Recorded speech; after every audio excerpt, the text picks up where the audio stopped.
Hi everyone, my name is Chris Sandom. I'm a senior lecturer at the University of Sussex, and it's a pleasure to be talking to you today about trophic rewilding and the opportunities it presents for mitigating climate change.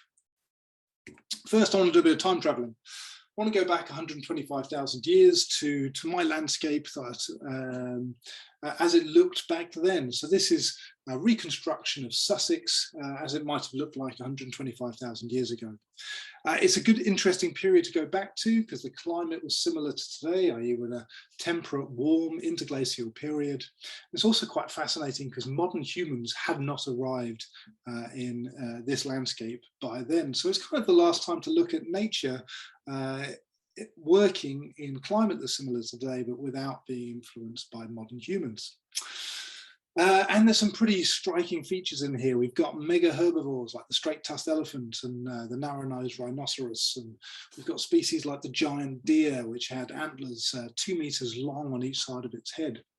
These species are important because they are ecosystem engineers and they will help creating the vegetation community around them. So you can see in this landscape image, we have a mixture of woodland areas where grazing and browsing hadn't influenced too much, allowing trees to get established.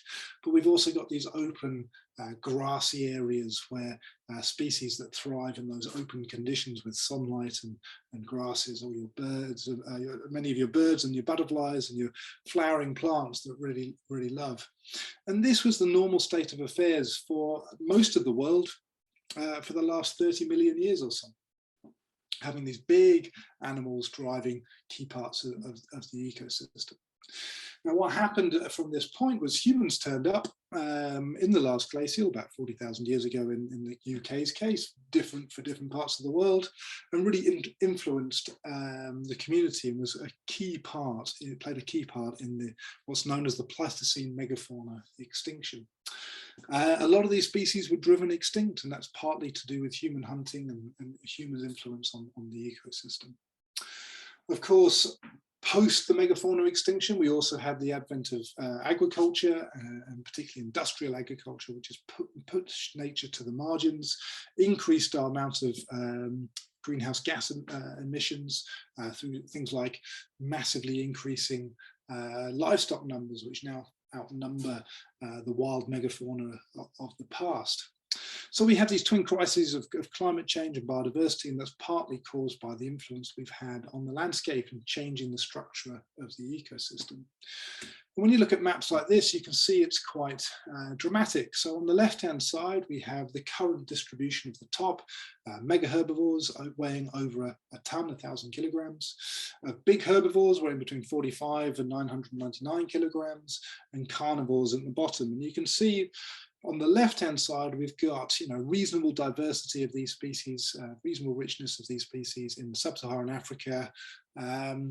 Whereas if you look on the right, which is a estimation of where these animals would be living today, if we hadn't had the Pleistocene megafauna extinction. So if humans hadn't expanded out of Africa, hadn't driven a lot of these species extinct, we would have seen this huge diversity of species in all parts of the world.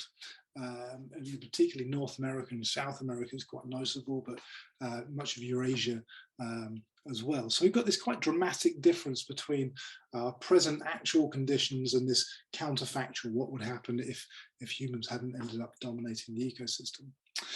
And this knowledge of this past change has kind of inspired the thinking of rewilding. So trophic rewilding is all about asking the question, can we return animals and the important functions they have in ecosystems to help the ecosystems restore themselves? Can they restore those processes that are going to create this mixed mosaic of vegetation structures that's going to help biodiversity look after itself? It's going to help the provision of ecosystem services.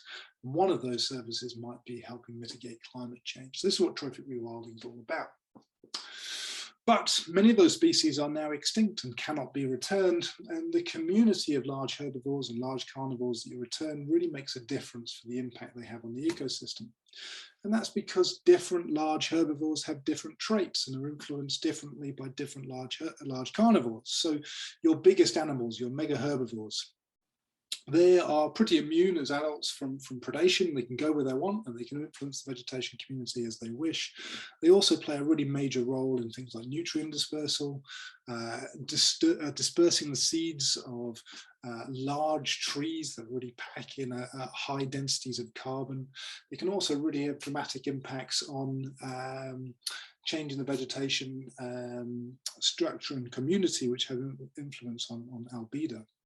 But they're also non-ruminants. They don't produce as much greenhouse gas emissions directly as the big ruminants do. So your cows and your deer species are packing a bigger punch from the greenhouse gas, but having less influence on other parts of the landscape. And what we did was to look at this.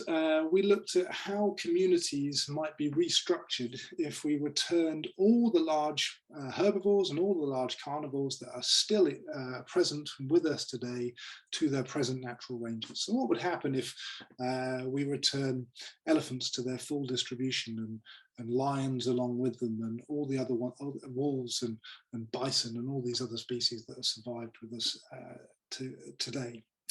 Well, on the left-hand side, we've got how different processes were functioning, and the colours represent the strengths. On the top, we have how the large herbivore community was able to disperse large seeds. And in the dark green areas, we had these big browsing species that were moving big seeds, particularly in southern and Southeast Asia, in Australia, and many other parts of the world. So they're really important for making sure trees that lock a lot of carbon up are present throughout the ecosystem.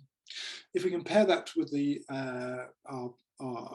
our scenario of returning all the large herbivores and large carnivores back to their present natural distribution, we can return those processes quite a lot in Southeast Asia and Africa.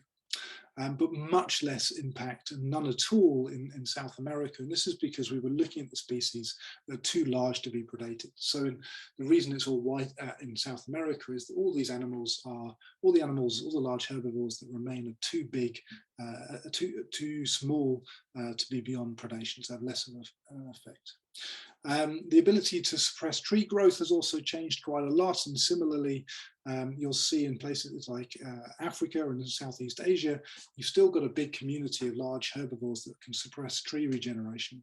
Now that might not help our climate mitigation so much side of it, but it could be particularly important for maintaining biodiversity.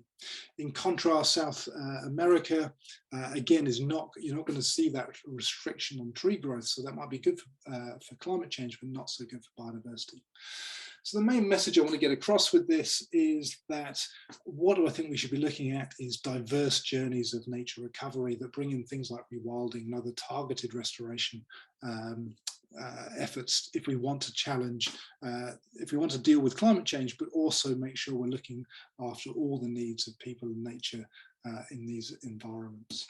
I just want to say thank you to you for listening and all my co-authors for these studies. Thank you very much.